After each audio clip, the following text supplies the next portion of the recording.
We can't forget the basics, but we can't be stuck in the past, right? I think that was I think is my biggest thing with calf nutrition and management right now is that things are changing and things that we did might not be the most, well, was correct to its time, but we are changing, especially we are understanding the importance of, you know, how the investment on that 100 days are fundamental to the success of that animal throughout life.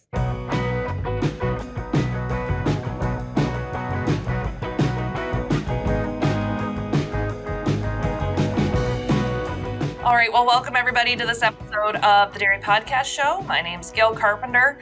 I'm the State Dairy Extension Specialist for Iowa State University. I'm joined today by Dr. Joao Costa, who comes to us from the University of Vermont. He's an associate professor at the University of Vermont. Previously, he was an assistant professor at the University of Kentucky. He did his PhD at the University of British Columbia, and that's about all I have for a bio, Joao. So do you wanna fill us in on what brought you into the dairy industry, what you did before you started your PhD, and some of what your position looks like right now at Vermont? Definitely. So first, thank you very much for having me here. It's always a pleasure to talk a little bit about what we do. And yes, like I've been now, it's weird to think like almost 20 years around the dairy industry.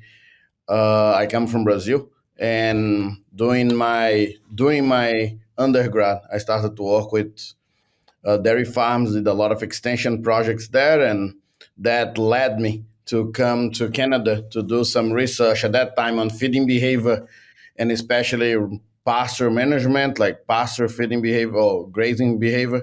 And then that actually led into the research of looking at feeding behavior development of calves, nutrition of dairy calves. And now since I became a professor and now a lot of like on-farm management based on data that was feeding behavior data, and it like kind of expanded to pretty much precision technology data.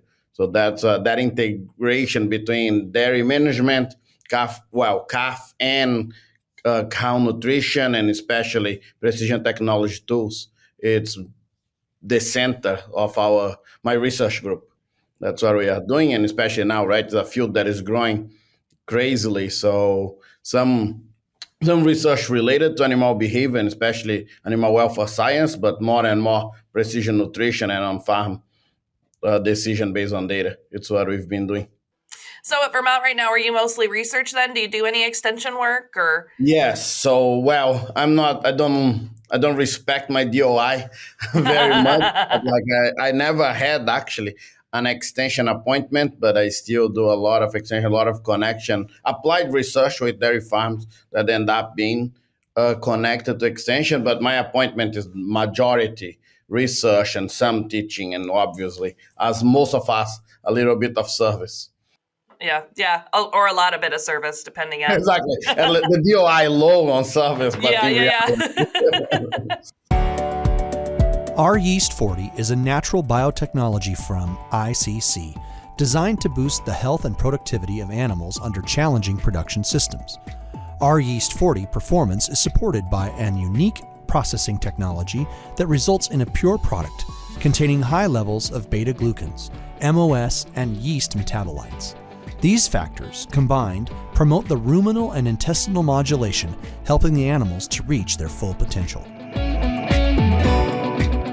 So precision feeding dairy calves, what does that look like? Are you talking about milk replacer? Are you talking about starter? Are you talking about a little bit of both? What do you mean when you say precision feeding in dairy calves? Yeah, so both, right? Like I think, well, we'll talk about calves and cows. I think there is a lot of discussion on how to separe the animals and feed the individual instead of the group. I think like traditionally, dairy nutrition, we have been in that quest, right, of feeding the best animals that are there. We have, well, groups. Our groups are increasing in number more and more. We are formulating diets sometimes to thousands, or even sometimes more than 1,000, right? Like 10,000 cows at once. And how you get data to integrate that to, well, to diminish the variation that goes between what is needed to what we actually feed, and especially when we think about formulated, delivered, consumed, and digested, right?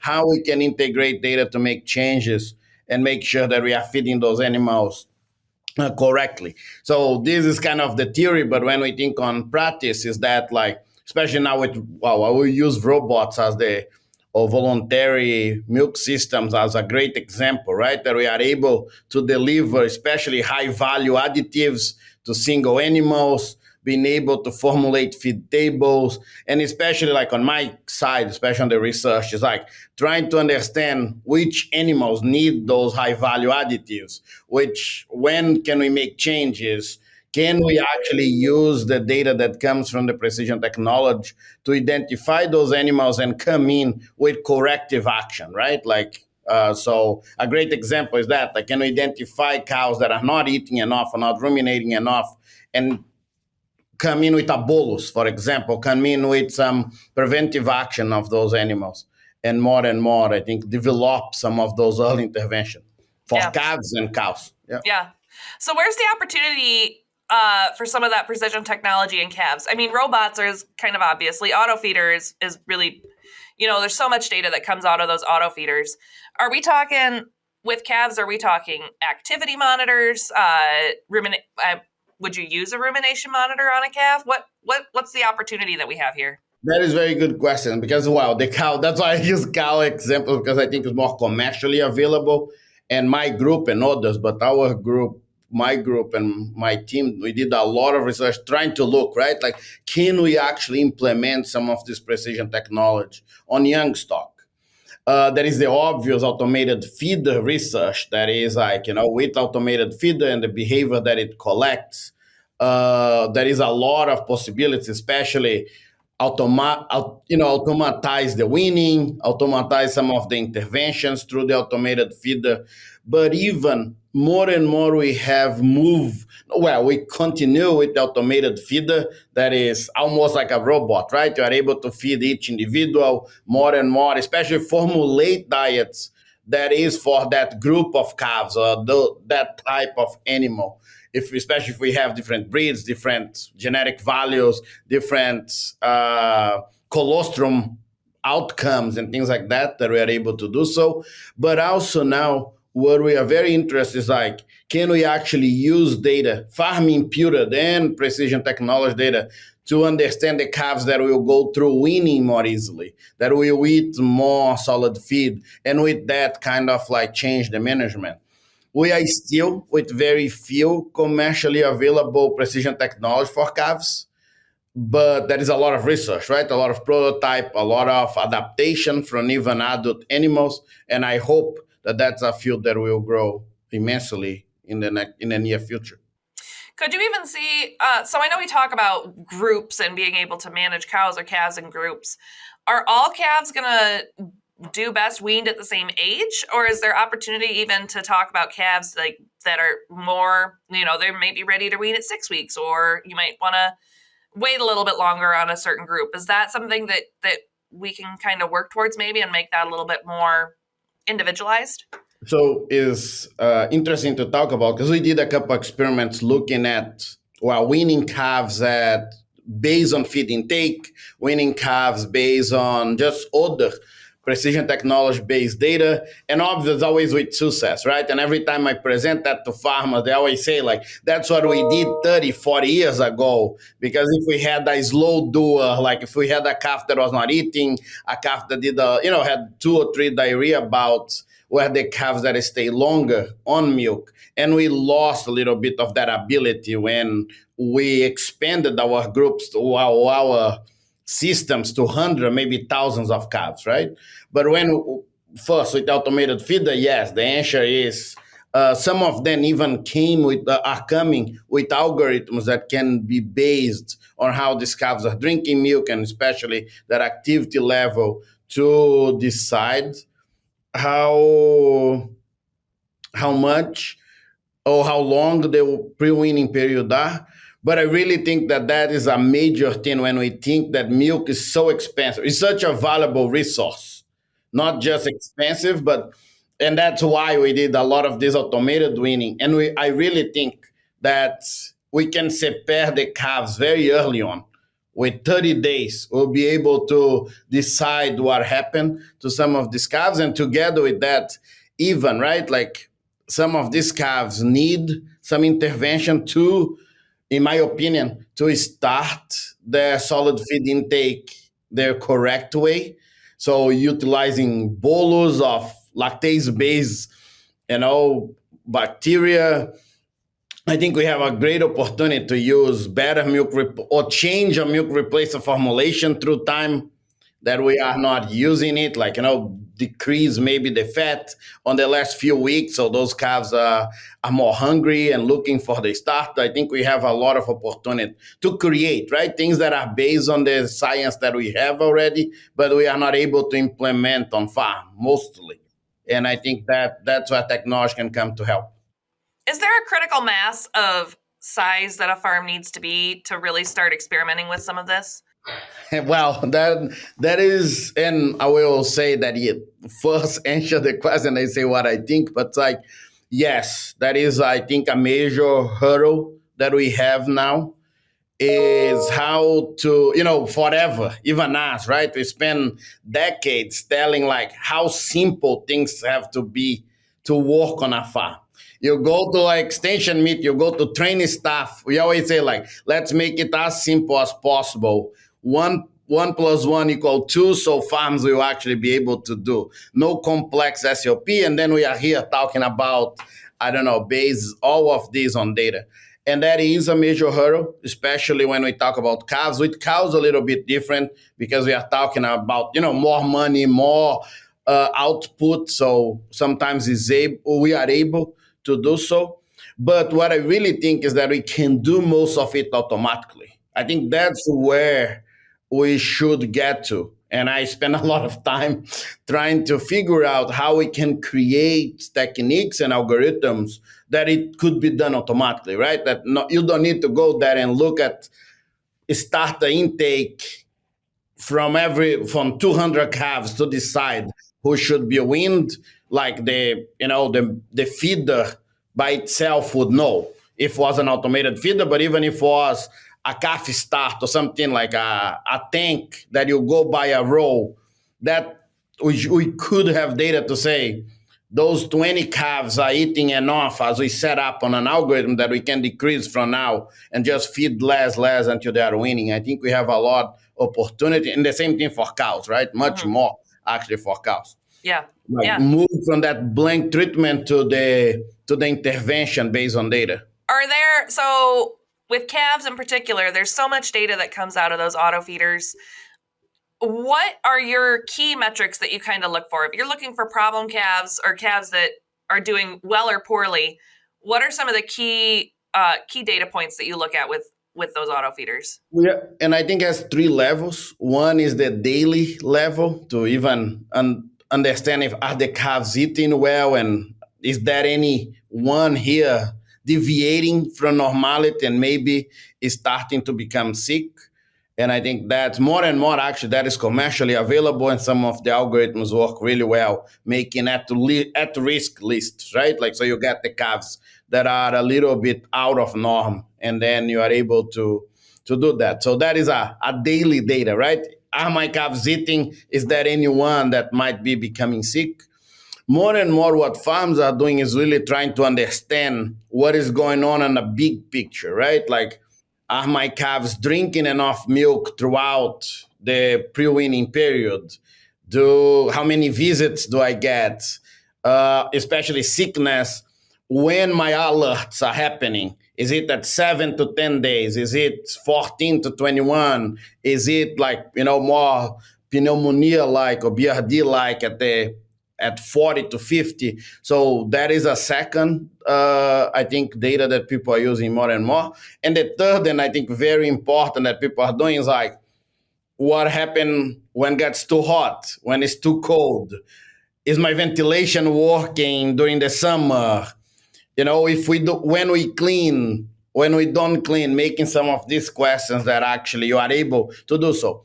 However, there are farms and farms, right? You go to farms, they know everything. What is the drinking speed? How many visits? How many calves? And some farms that use the automated feeder or even some of this technology just as a milk feeder, right? Just as a replacement of someone coming with milk.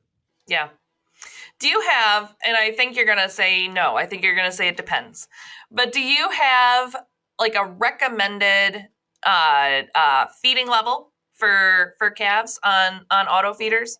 So to give a little bit of context of why I ask about that, I think one of the benefits of auto feeders, and maybe you can tell me if you agree or disagree, I think one of the benefits of auto feeders tends to be that we can feed calves more to that natural cycle of fewer more meals, but they're smaller meals, and that's kind of how she's been. That's how she would suckle on her dam if she was on her dam. And then we can also do that step down at the end too with the auto feeders. So I think that's some of the benefit of moving to an auto feeder is that we can change not just our technology and what we can monitor, but we can also have an impact on her actual nutrition management. So do you have like any recommendations for producers that are moving to auto feeders, like targets for number of visits or number of meals or how much milk they should be drinking or what's that step down should look like? Well, you first right, because I was going to say it depends, but Okay. I've worked in extension enough that I know that it always depends. Yeah. no, but depends on the objective. But Right. before I even will say that it's still to this day, right? I think the two things that move, well, there are three things that move farms generally to the auto feeders, to the milk feeders. One is the ability to be able to give more milk to calves without increase feeding times and especially labor and things associated with that. It's like not easy to deliver 10 quarts of milk for a calf, or 3 times per day. The second one, it is the animal welfare plus all the benefits associated with group housing. And then if you go to group housing, your ability to feed calves individually. We have options, but normally is associated with automated feeder. And actually, more like the biggest one that comes with that is the labor change, right? It's becoming harder and harder to finding people to wash bottles and to fill bottles and walk when it's now being in Vermont, right? Like when it's minus 25 and has 3 feet of snow outside and you have, 100 hutches to feed. So that I think is the three metrics. Talking about milk feeding, I will not say that I have a full recommendation. One thing that is that group housing doesn't work with restricted or what we call conventional milk feeding strategy to calves, right? So if the farm or like you're making that decision to do your management with a group housing, we are talking on higher allowance of milk because of many things, but including cross sucking, right? You need that at least like 7-8 liters average full allowance throughout time. So I even like to be higher than that, but at that I think could be the bottom line. And yes, I think that like visits, especially, like visits per day is highly associated with the settings that you put on the automated feeder and how many calves are there per nipple. And so we try to keep that like 12 calves per nipple max and looking that at like 4 or 5 visits per day minimum, I think would be a good threshold to be used on farms, right? We see like what we're really looking for is like that 7 to 10 visits. That is what a calf generally would do in nature and is what they do when they don't have a lot of restriction on the automated feeder. But I think like bringing 4 to 5 would be a good bottom benchmark. If you are below that, that's when I think problems and troubles start to happen. Yeah. You mentioned cross-sucking in there and the importance of enough volume of milk to kind of manage some of that. Are there other things that we can do from either the nutrition side or the behavior side, the facility side, what are some good practices for producers who have issues with cross sucking and want to try and minimize that in their group housing? So, well, if if I will talk about automated feeders and then non-automated feeders, right? But the automated feeder bringing down the minimum allowance per visit, it's a major one because make that calf being the milk being available to those animals. They always prefer the nipple than another calf, right? Another calf is a deviation of normal behavior and obvious something that we want to avoid. uh, there is a major relationship there with, well, it's fiber, right? I will say that here, translate fiber needs to forage, but doesn't need to be forage either. We can make total diets that have forage enough, and that is a major one. Availability of water, that is something that is highly associated as well, and especially making sure that first 30 to 45 days, those calves have a very high milk allowance, and that is gradual through time. I think those three are the big techniques. And normally, one thing that I always like to train farms is to identify that we always think on the aggressor, right? Like the calf that is performing the action as the problem, but normally, actually, the problem is the victim of it, right? The calf Oh, that allows others to be cross-suck. So if gets to that point, normally what the recommended technique, at least that works really well, very anecdotal. I don't think anyone did a research trial on that, is to take that calf that is being cross-sucked and change it in a group of younger calves where he will have a higher social hierarchy and it will not allow other calves to suck it. oh, interesting.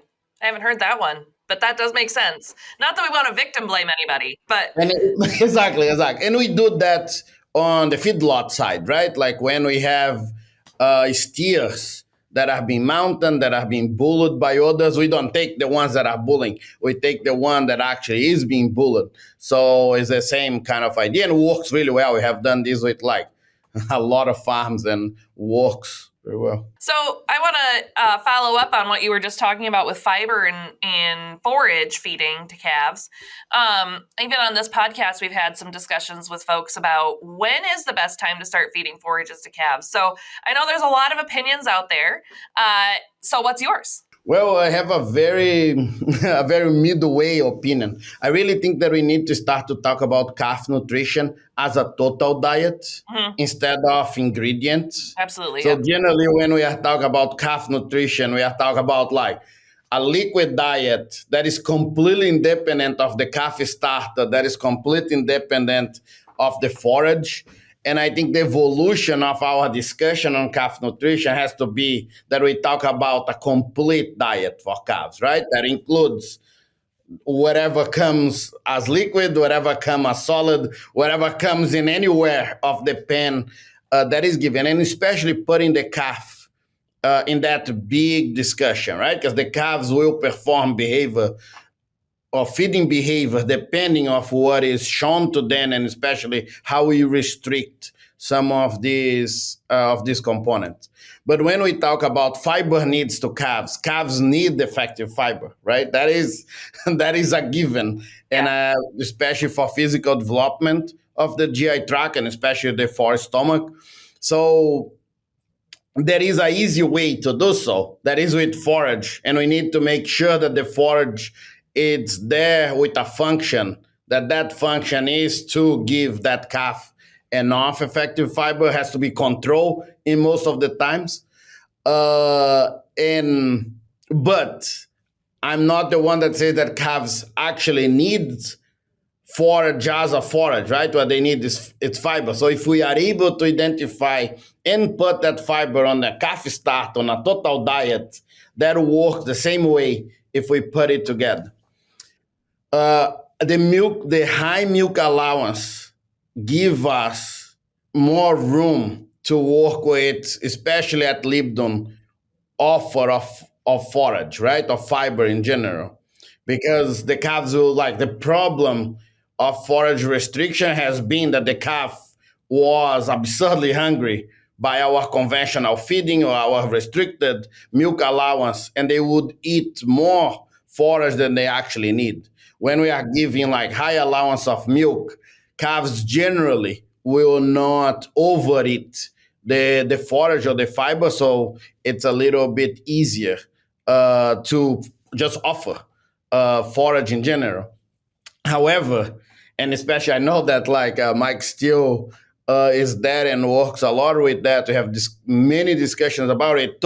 I think total diets is the future of our calf nutrition side, right? That we are going to mix the fiber that we need into a texturized calf start or texturized solid feed, and that's what is the future. However, I think like, we have some of those rules that we talk about, right? Like forage to calves should be there on that 45, 50 NDF plus.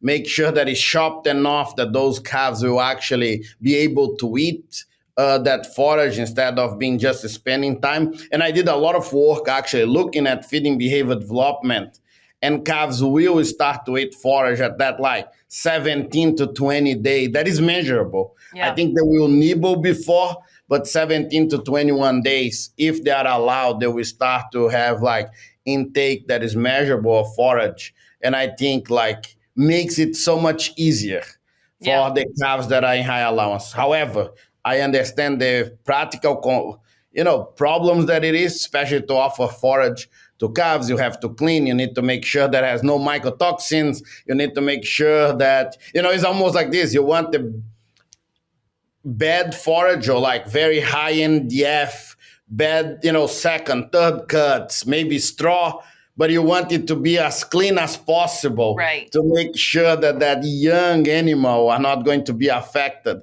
So it's contradictory, right? So very good, as I joke, like very good straw without mycotoxin when you live in Kentucky is not easy to find, right? So it becomes a concern. And I think that like if we can and you have option, we should offer five. I do that. That's what we do. We have like chopped straw or chopped grass hay with like 50 plus NDF offer to calves since day one, and they will follow the rules of it around 5% of that intake from forage by themselves. So the easiest way, right? You don't need to measure it, you don't need to weigh it. But however, those calves have like very high allowance of milk. And I think that is the big point, right? If they don't have high allowance of milk, we need to make sure that forage is limited. Like we can control that 5% by hand, right? Not making sure that they don't eat more than that. Right. So are you when we're talking about starting to offer some of that forage to calves, are we talking about doing like a TMR and mixing it in? Or are you talking about separate feeding of forages? I do separate, but I'm especially to calves that are fed in high numbers, right? Like when the groups start to increase. The problem with mixing anything is that you need to mix a quantity that is enough for the mix, right? Like would be very nice to mix like forage and calf started on a bucket, but that is not feasible. Right. So if you have enough animals, I would prefer actually to be mixed. I think that Canada uses it a lot. We in US don't use it frequently. More and more, I think we are coming in with calf starters that I don't even consider calf starters anymore. I consider them total diets. That fiber red comes within the mix of the calf starter, and I think that will be more and more prevalent. But if especially on high allowance of milk, I think we have the opportunity to just feed calves individual ingredient, right? Like calf starter and forage separate. Yeah. I want to take a step back, right? We're kind of talking about, as calves get older. But let's talk about when calves are very young. What are your recommendations for backgrounding calves before they're moving into group housing? How long should they stay individually housed? Are there ways that we can manage those calves early on that set them up for success once we move them to group housing? What are some best practices with that? That's a very good question, and I think there is no right answer, and it's very related to farms. Again, I think I'm Right. It becoming more depends. and Yeah. more a nutritionist. No, but I really think there is two factors here. That earlier you do, easier to train the calf and less work you have because having two systems is really hard on a farm, right? If you leave the calf there are farms that move from the maternity straight into the group housing and works really well. It's easier to train the calves because like the calves will never seen a bottle or anything like that. The feeder is the only thing, or the feeder or the batch milk, whatever you're feeding, is the only system that they ever seen a milk come from and being fed.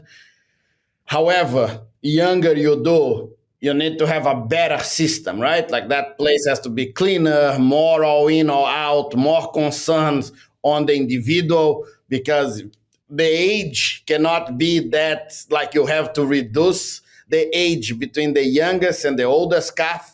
Because if you have a calf that is a month old and the other one is 12 hours, that is not a fair place, right? So that are the problem. If you do older, and I think older, probably the upper limit that I like to see is like 3 to 4 weeks max, the individual to then be moved in. The first thing that is worse is that you have now two systems, right? Half of your calves will be on an individual or something different than your main system. The second one is normally if you want to give more milk to calves through the group housing, through an automated feeder, now you have the first 30 days that are very important to that calf where you might not have that possibility. So that is a big problem.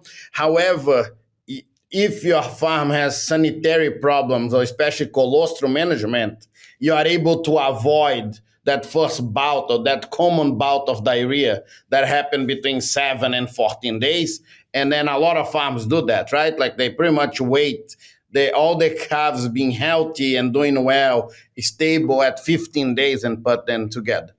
One thing that I'm, especially on larger farms, more and more what we see, especially with all in or out, is that farmers are building a hutch system inside of the group pen Yep. Yeah. and having the calves inside, and then the moment that they are all healthy and doing well, even keeping some on a hutch a little bit longer, but then you're going removing that hutches until you have a full group, right? So that I think it's a practice that I really like, and I try to convince a lot of farms to do. But I on generally, if you want to do early, people do at 3 days, and I think 3 days works really well. With like you being able to see if that calf is a stillborn or has anything that is related to parturition. But if you want to do late, I think that 15 to 20 days is a very good point because you avoid that first diarrhea that generally is contagious, right? Like if it is contagious, but normally can be contagious. And then you have a calf that already walks well, already do well, and you don't have that many calf to deal on an individual level. And I don't like to see more than 30 days first because I don't think makes sense Right. practically. You're losing And all the most, benefits at that point. you're losing all the benefits, especially the socialization benefits. And we did that. Like our research has been 32 days, you already start to see some of those benefits not being applied to the calves that were that long individually housed. So I think that will be a upper threshold of like 3 to 4 weeks. So I know that I talk to producers sometimes who have tried auto feeders and it doesn't work for them, and I've even talked to some producers that have gone back, right? So they invest in the auto feeders, they can't make it work, and they kind of move back to a different system. What do you think it is about certain farms that they have calves that do really well on it, and other farms that they just have a hard time getting it going? And I'm talking about good farms too, right? Like calves that they do a great job with their calves, but for whatever reason, like auto feeders are not a good fit for them. Well, I will talk about many things on that, and that's very common. Actually, has happened, like less and less. And I think it goes through a lot of things. First, we really learned, right? Like we even can go to the robots and say the same. The Yeah. robots came, were all stripped down, and now we have probably whatever double digits of our cows on them. But I think the first one is that a lot of farms look at the auto feeder as a way to solve a problem that was already there. So if you're already struggling with your calves, you didn't have labor, calves were getting sick, they were, and I'm not saying that is that even putting the blame on them, but they were sold on an auto feeder idea as the solution for a problem that had nothing to do with how you fed your calves. And so generally, even us as an extension group, one thing that I do a lot with farms is like, are you ready for an auto feeder, right? Like, is your colostrum management working? Do you have enough milk to feed these calves? Can you clean the auto feeders? Can you control disease on a group setting, right? You need to have early intervention. You need to treat your calves like you need to have pen walks pretty much to see who is sick. Like, can you do that? Do you have enough labor?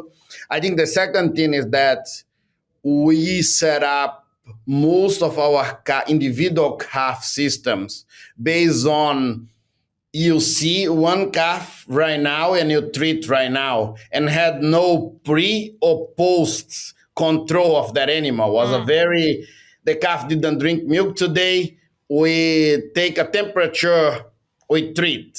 Mm-hmm.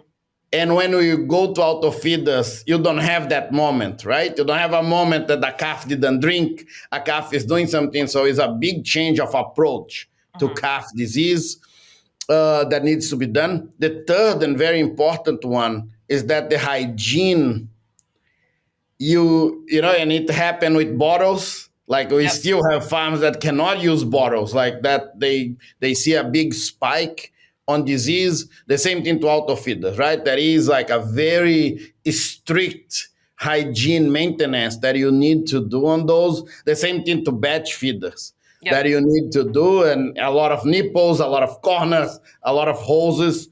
And I think that was causing a lot of trouble.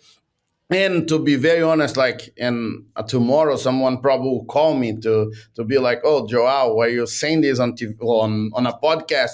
But I think the major thing is that the industry was not ready for such a complex machine in a place that we don't spend a lot of time. So a feed wagon, you spend 7, 8 hours with a feed wagon on a farm. You learn all the in and out. An auto feeder, you might spend 20 minutes a day, and it requires you to know the cloud. It requires you to know a lot of like pumps and hoses, a system. Look at the calves, sit in the computer and see if the calves are drinking, getting sick or not. And I think lacked a little bit of training, a little bit of support, a little bit of just like, you know what I mean? Like, it's not a $12,000 purchase. Yeah. It is a relationship between the company that makes it, the dealership, and the farm, like everything else, right? But it's Yep. like if you sell bottles, it's very simple. Again, it's like you fill up this, you deliver to calf, you hopefully you clean. When you're selling an auto feeder, you have an auto feed on your farm that has a lot more complexity to the protocols that you need to do to it. And I don't think people had that understanding and even that time to deal with that many times. Yeah. And it still happens. It's not, and I work with auto feeder. I think I'm even known to support the auto feeder world. But the first question that I do to farms is why the auto feeder? And if the reason is because I don't have time to deal with calves, auto feeder are a terrible option to do that. Yeah. Yeah. So what do you think? So 10, 15, 20 years down the road, we're still doing this. You're still working in this space. What do you think we're going to be? What do you think that calf industry is going to look like in the future as we kind of continue on these precision technologies? So I think the first one, and is already here and happening more and more, is that we used to raise a lot of animals, and now we are raising the right animals. And Mm-hmm. I think that create a lot of value on that individual that is there, right? Yeah. Like we understood the genetics, that first 100 days, the plasticity of that 100 days would impact that animal throughout life. And I think that is a process that will not slow down, right? I think more and more we'll see a lot of inputs being put on that pre-weaning and post-weaning animal.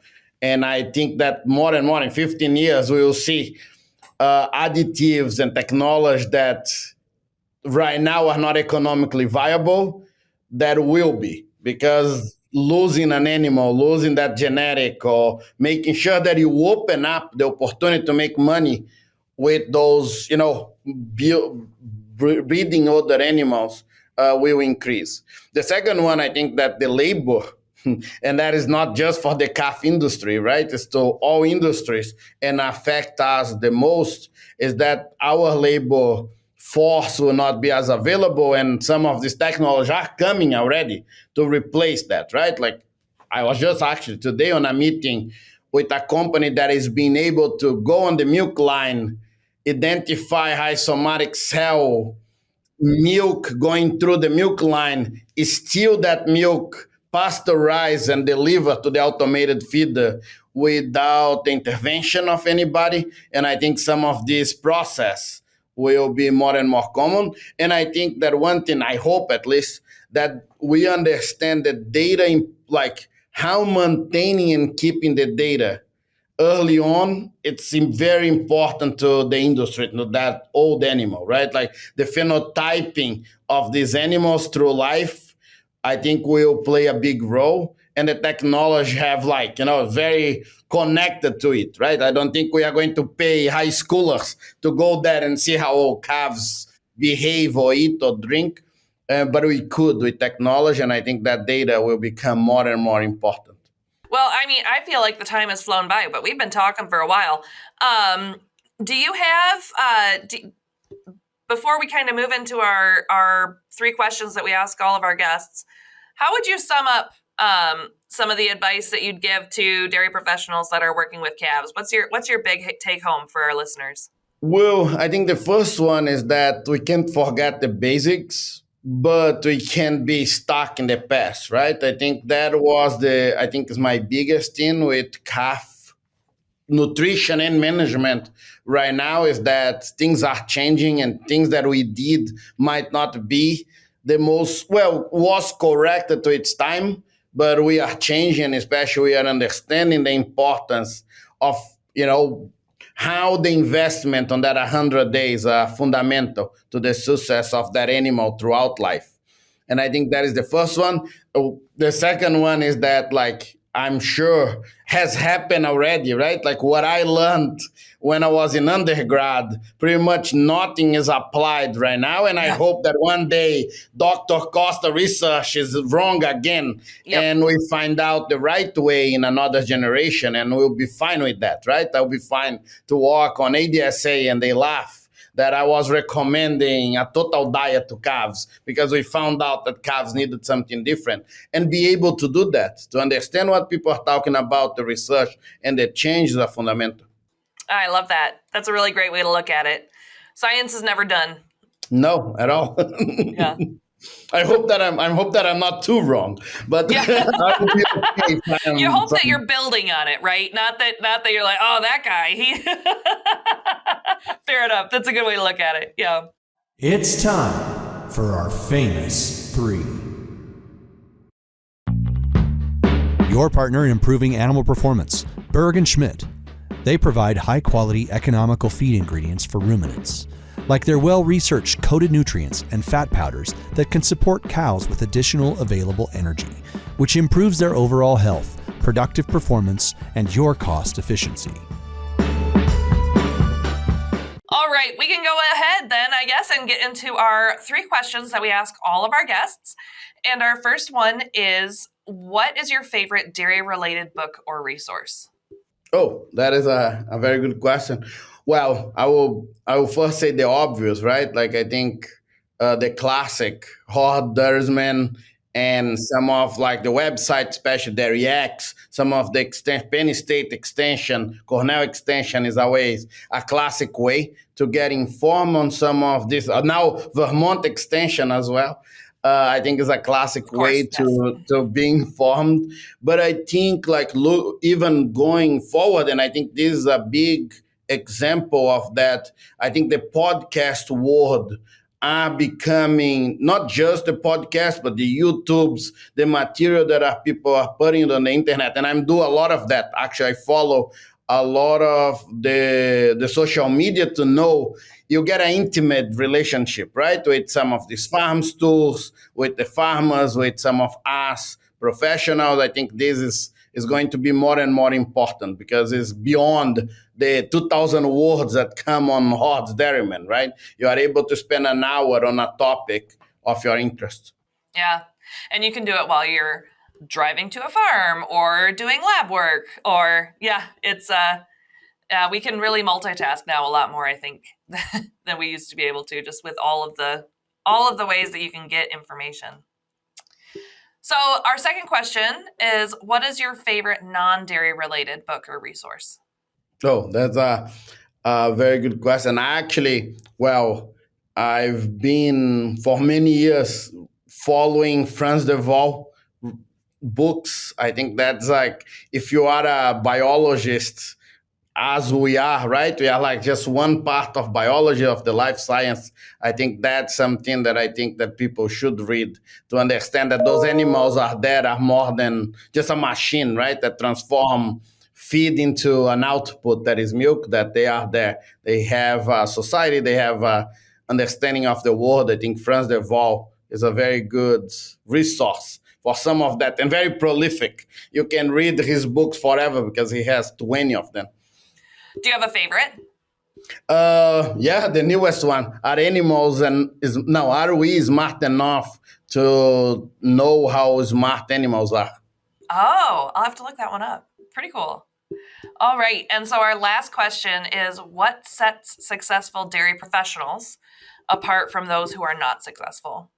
Well, when we are in an industry that is this dynamic, I think being able to understand the options and being able to change based on solid evidence is fundamental, especially when we talk about professionals, right? And we are like I like to say that a lot to my students, to my grad students, even others, is that a lot of things that we are being taught and we are talking about are going to be proven wrong. Yeah. And that's okay because And we hope that that's they're proven wrong, actually, because exactly it means that we're growing. Yeah. Exactly. And that is what is a different industry, right? Like the dairy industry is a different beast. If you want to work on it, being ahead of the time, being on the, like, just getting constantly information is, and be able to understand that information, make a critical construction of that information is fundamental. So if you are on the dairy industry, being able to travel, being able to be placed, getting new information is fundamental. If not, you become behind and then you have much less opportunity than some of them. Well, if people want to look up more about your research and what you're doing, what you're working on, some of your outreach, is there any way that people can find you online? Yeah, so actually, I just launched again my extension website. It's literally, well, I think the easiest way is to put on Google UVM Joao Costa.